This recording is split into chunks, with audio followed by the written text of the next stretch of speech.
Prepare yourself for a story of family intrigue, betrayal, and redemption that will capture your attention from start to finish.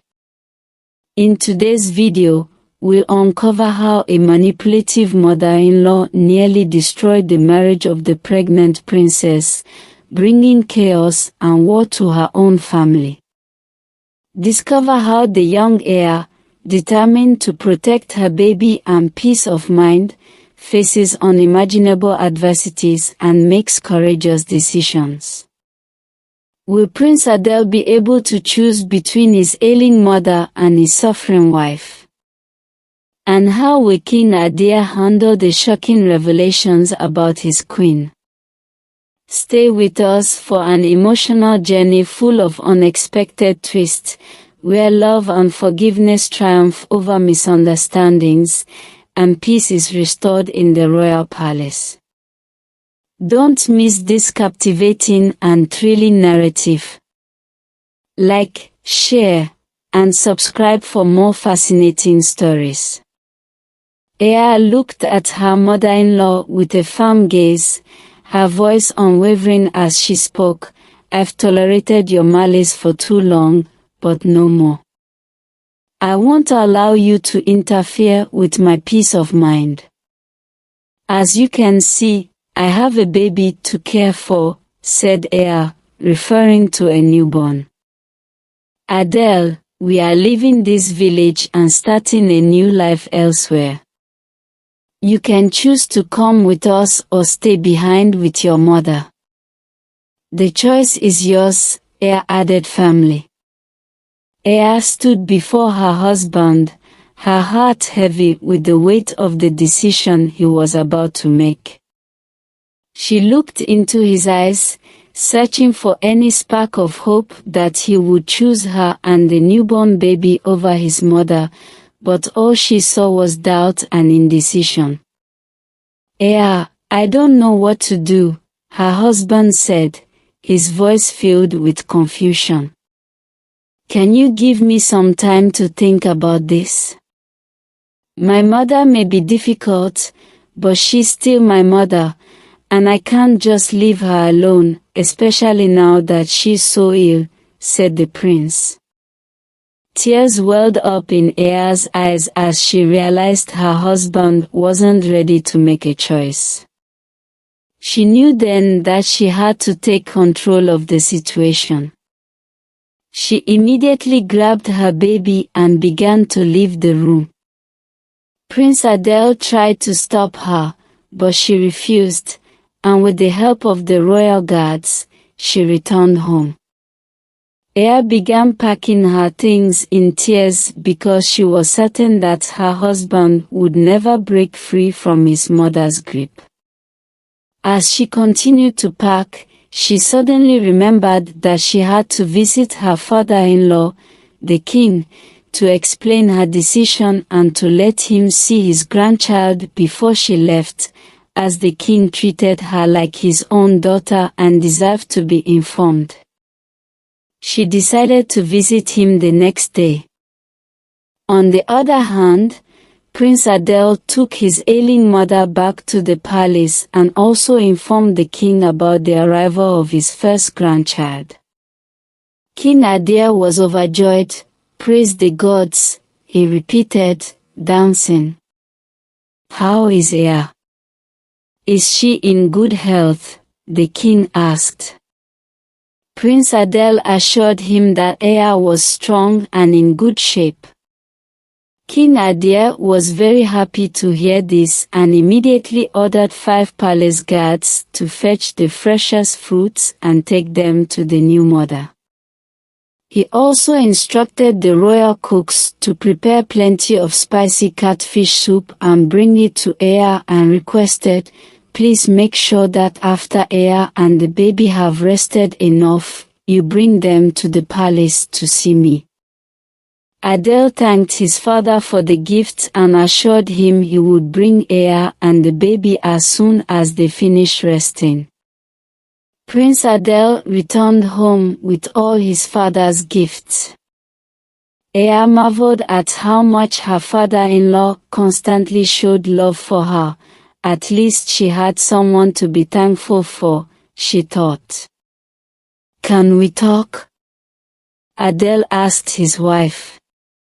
"If your conversation isn't about living with your daughter and me, then I have nothing to discuss with you," Aya replied and walked away. Aya fed her daughter and rested deservedly. The next morning, her friends came to rejoice with her and see the baby.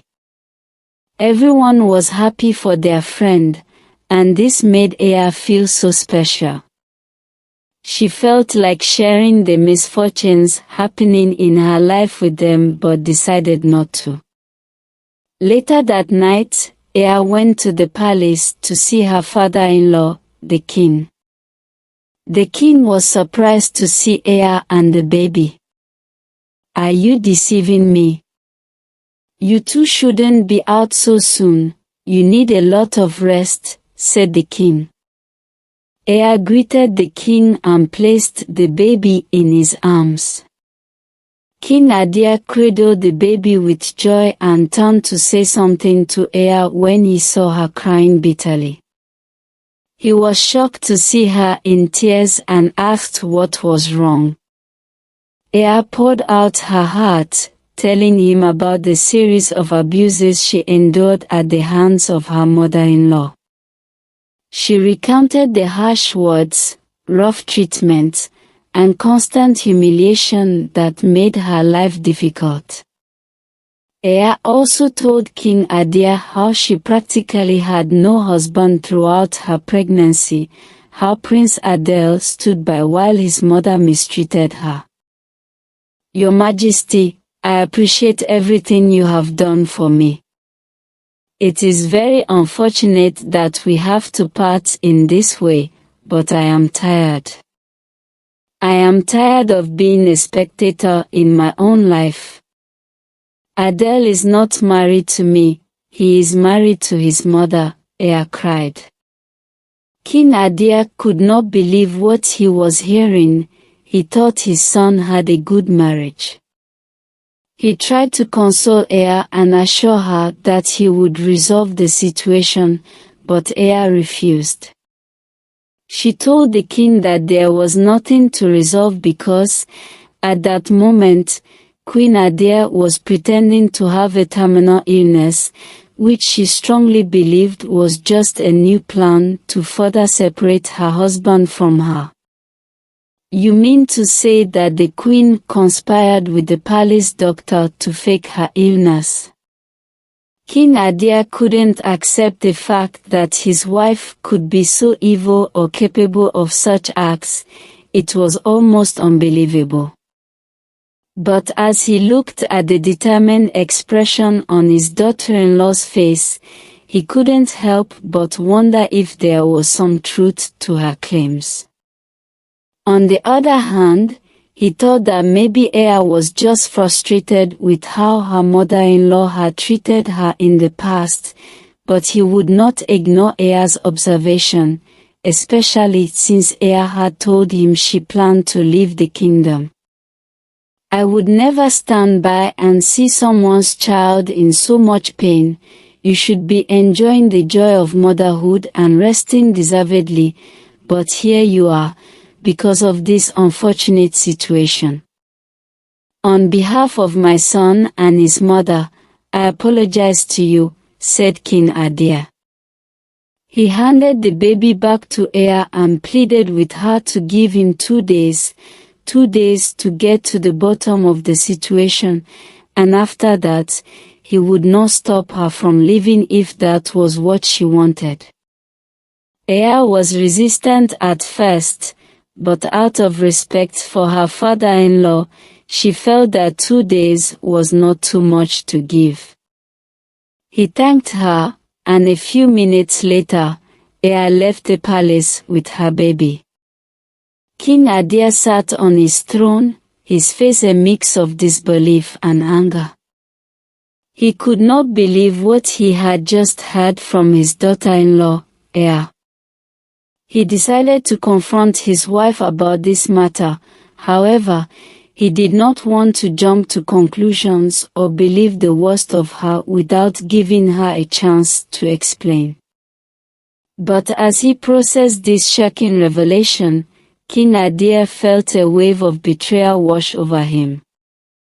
How could his own wife stoop so low as to manipulate her own family for selfish desires? The thought of it alone left a bitter taste in his mouth.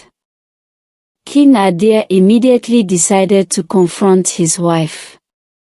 He went to Queen Adair's quarters and found her lying sick in bed. As he entered her room, the queen's eyes filled with concern at the serious expression on her husband's face. King Adair wasted no time and got straight to the point. "Is it true, Adair?" he asked, his voice filled with a mixture of anger and disappointment. "Did you really conspire with the palace doctor to fake this illness just to keep our son by your side?" King Adair asked his wife. The queen's eyes widened in surprise at the accusation. "What kind of accusation is this, my king?" Queen Adair responded after pretending to cough. "My king, I swear to you, I am truly ill," she insisted, her voice trembling with emotion. "I would never deceive you in such a way," but King Adair was not convinced. He could sense that something was not right. "Tell me the truth," the king urged his wife, his voice softer now but no less intense. "Tell me the truth or I will find out another way, I swear," but the queen maintained her innocence, pleading with the king to believe her. King Adair left her room, and the queen began to panic.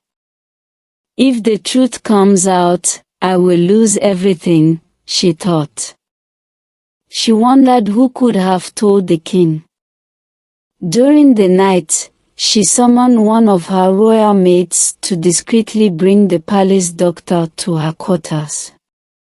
As soon as the maid went to fulfill the queen's instructions, she saw the palace guards leading the doctor to the king's court. The maid immediately returned to Queen Adair to inform her of what she saw in the king's court. The palace doctor was questioned by the king. King Adair asked if his wife was truly ill, but the doctor maintained his lies, claiming that Queen Adair was indeed suffering from a terminal illness and that he was doing everything he could to treat her. The king persuaded him to tell the truth or face serious consequences, but he remained determined. "Very well, since you are so sure of your truths, be prepared to swear before the sacred oracle of our land," King Adair said to the doctor. "I don't understand, my king," the palace doctor said with a trembling voice. "What is there not to understand? All you need to do is prove your innocence to me by swearing before the oracle, or have you been feeding me lies?" King Adair asked.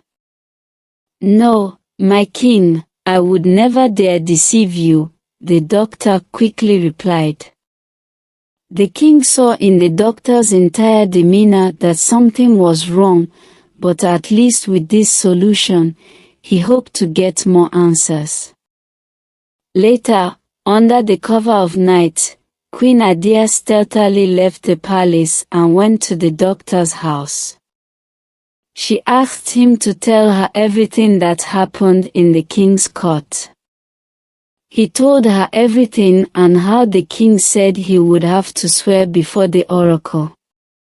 Queen Adair was shocked to learn that her husband had proposed such a thing, but she quickly turned her anger toward the doctor.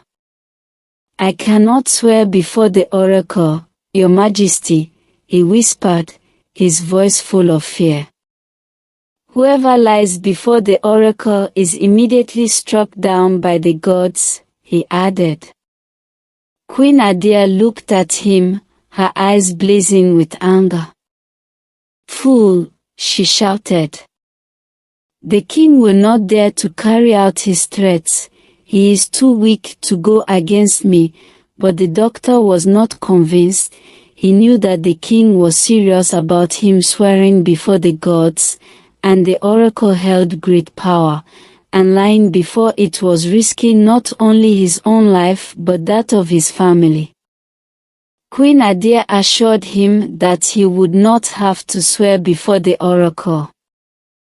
The next morning, Prince Adel went to visit his sick mother and spend time with her as usual, but he was surprised to see Queen Adia so sad. He asked what was wrong, and she explained how the king had accused her and the palace doctor of faking her illness. She also added that the king said the doctor would swear before the oracle. How can your father think this of me? I know he never liked me, but this is too much, Queen Adia cried, feigning distress. Prince Adel became very angry and immediately left his mother's room and headed towards the king's chamber. The queen smiled as soon as her son left the room because this was exactly what she wanted. She felt that her son would be able to persuade the king to abandon his decision. As soon as Prince Adel saw his father, he shouted, "Father, why do you believe such lies against mother? Someone is trying to cause confusion in our family, and you are allowing it," Prince Adel added. King Adia sighed. "Adel, I am your father. I would never make such a decision without good reason." "What good reason could possibly make you doubt your sick wife?" "Because asking the palace doctor to swear is a great insult to mother, father," Prince Adel retorted. "It is not just the doctor who will swear before the oracle. Your mother also has to prove her innocence," said the king, staring at Prince Adel.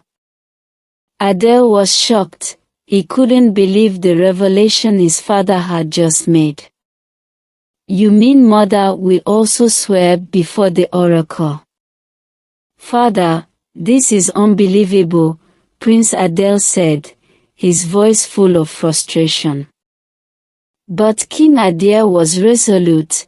He believed that the queen should have nothing to fear if she was truly innocent. Reluctantly, the prince left his father's chambers. He broke the news to Queen Adia, who nearly had a heart attack. Prince Adel tried to calm his mother, and after she had settled down a bit, he advised her to swear before the oracle and shame the king. "Mother, I know you are very angry, and I understand, but you must swear before the oracle and prove father wrong," he said gently. The discussion sent a chill down Queen Adia's spine. She thought that her son talking to her husband would make him drop the idea of making the doctor swear before the oracle.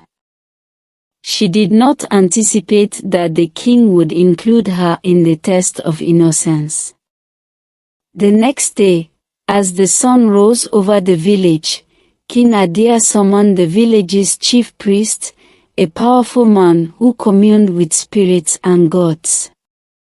He instructed the priest to make the queen and the doctor swear before the feared oracle of the village, a test that could only be passed by those who spoke the truth.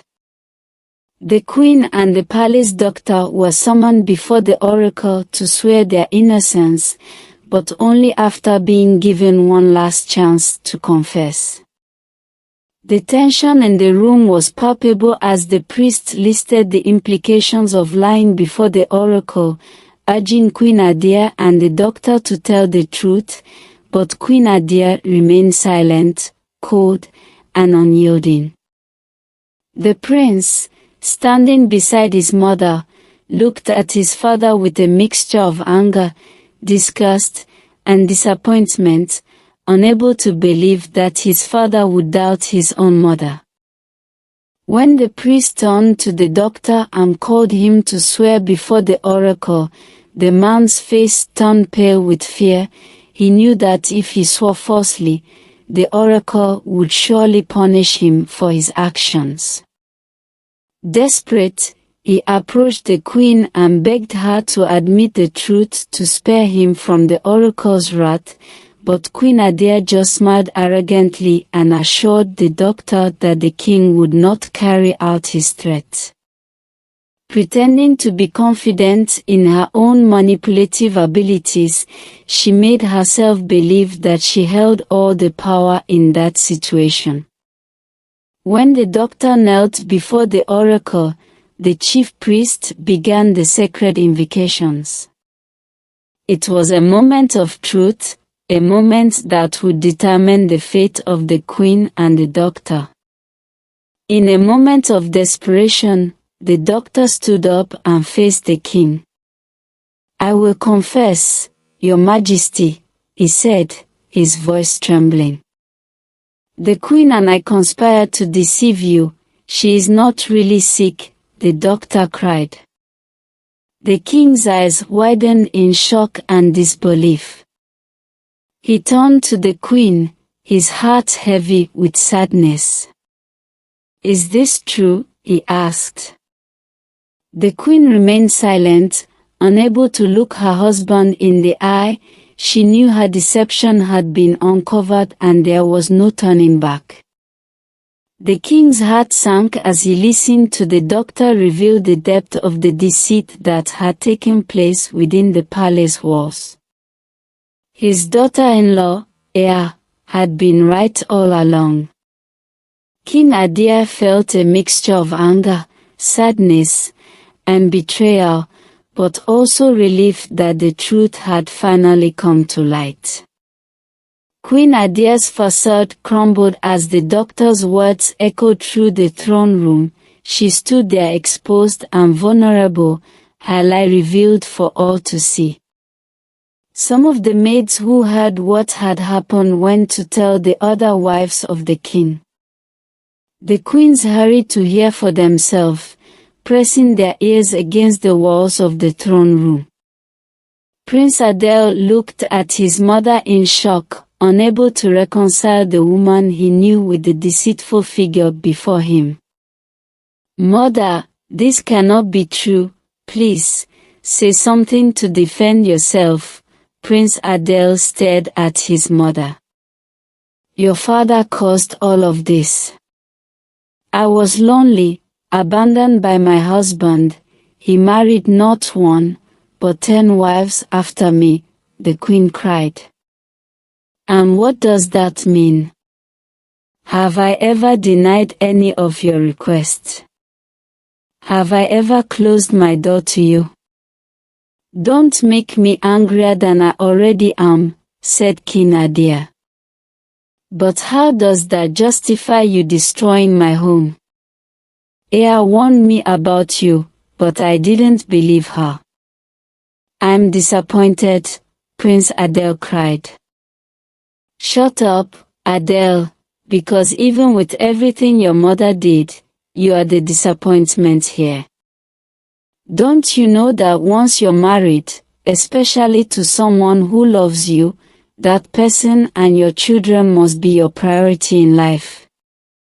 No one is saying you shouldn't love your mother, but now you have a new immediate family, and they come first, no matter what," said King Adair to Prince Adel, loud and clear. The king dismissed the chief priest. He also removed the palace doctor from his royal position and told the palace guards to expel him from the palace and quickly fetch Ea, his daughter-in-law. Throughout this series of events, Queen Adair continued crying like a child. She begged for her son's forgiveness, but he couldn't even look at her. "Adele, my precious son, you are the only one I have," please don't hate me. I am sorry for everything, she cried. Mother, pray to the gods that Aya is willing to forgive me, or else seeing her will be the least of your problems, Prince Adele shouted. A few minutes later, Aya arrived with the baby in her arms. She sensed the atmosphere in the palace. Her mother-in-law and husband had somber expressions, while her father-in-law, the king, had an expression of disappointment. But as soon as the king saw Aya, he smiled at her and asked to hold his grandson. Aya, my daughter, King Adair began. I called you here today to apologize on behalf of my family for the way you were treated. It is time for you to admit your mistakes and ask for forgiveness, he added. The queen hung her head in shame as she approached Aya. I am deeply sorry for the way I treated you, Aya, she said, crying. I was afraid of losing my son's love and attention to you, and I let my fear cloud my judgment. Please find it in your heart to forgive me. Aya was surprised by her mother-in-law's apology, but she found it hard to forgive her. I don't know how to accept your apology, Queen, because you also apologized to me before the wedding, only to destroy my wedding dress afterward, didn't you? Aya said softly. Yes, I did, and I am very sorry, the queen admitted. The king and the prince exclaimed aloud upon hearing that she had destroyed the wedding dress. Mother, you really did that. You must have enjoyed seeing me foolishly defending your honor. I can't believe this, Prince Adele stared at his mother. I did it because I love you, Adele. I didn't want to hurt anyone, but I realize now that I was wrong to try to keep your attention only for myself. The truth is, I wasn't ready to accept another woman in your life, but now I see that I was wrong. Please, Adele and Aya, forgive me, Queen Adair cried bitterly. That is where you were wrong. I never thought of taking your place in Adele's life. No man can replace the position of a mother in a child's heart. You, as his mother, also cannot take the place of his wife. I am his wife, but you are his mother. We occupy different parts of his life, Aya said calmly to her mother-in-law. I salute your wisdom, Aya, may your days be long, said the king family. Prince Adele, who had been silent until then, stepped forward before Aya. My dear wife, I am sorry. I am sorry for not being there for you when you needed me the most, he said, his voice filled with regret. I should have believed you when you told me about my mother's mistreatment and should never have neglected you while you were pregnant. Please forgive me, Aya. I am so sorry. Tears welled up in Aya's eyes as she listened to Adele's sincere apology, her heart full of emotion. I forgive you, she whispered, reaching out to hold his hand, but I can't stay here any longer. We need to leave this place and start a new life, as I told you when we were at the midwife's house. Prince Adele nodded, his heart heavy with guilt. I understand, my love. Let's leave this kingdom and start a new life elsewhere. I am ready to go wherever you want, Adele responded with much enthusiasm. One more thing, you must thank His Majesty because if it weren't for him, our daughter and I would already be far away, Aya said to Prince Adele. Adel prostrated himself before his father, and Ea also thanked King Adel. The king asked Ea to embrace her mother-in-law. She hesitated a bit before finally hugging Queen Adel, who was still sobbing. Ea then placed her daughter in her mother-in-law's hands. The next day, Prince Adel and Ea packed their things and set off on a new journey with their daughter. They settled in a distant land, far from their former home. A year passed, and Ea discovered she was pregnant again. This time, Prince Adel was by her side every step of the way, caring for her and showering her with love and affection. One day, Queen Adel came to visit her son and daughter-in-law. Ea was initially apprehensive, but to her surprise, the queen treated her with such kindness and respect that it was clear Queen Adel had truly changed and was trying to correct her past behavior.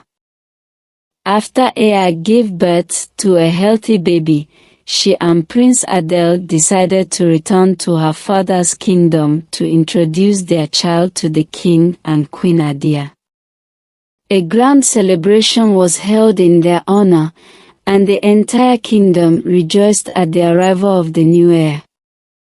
King Adel watched with pride as his son and daughter-in-law presented their child to him. He was grateful that they had returned and forgiven the past.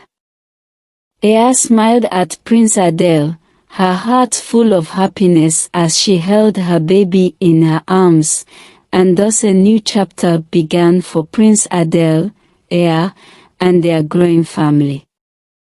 Love and forgiveness triumphed over the misunderstandings of the past, and peace reigned once again in the royal palace. The king smiled, knowing that his family was now united and stronger than ever. Let me know your thoughts on everything you've learned in this video. Thank you so much for watching. Please like, share, and subscribe. See you in the next one.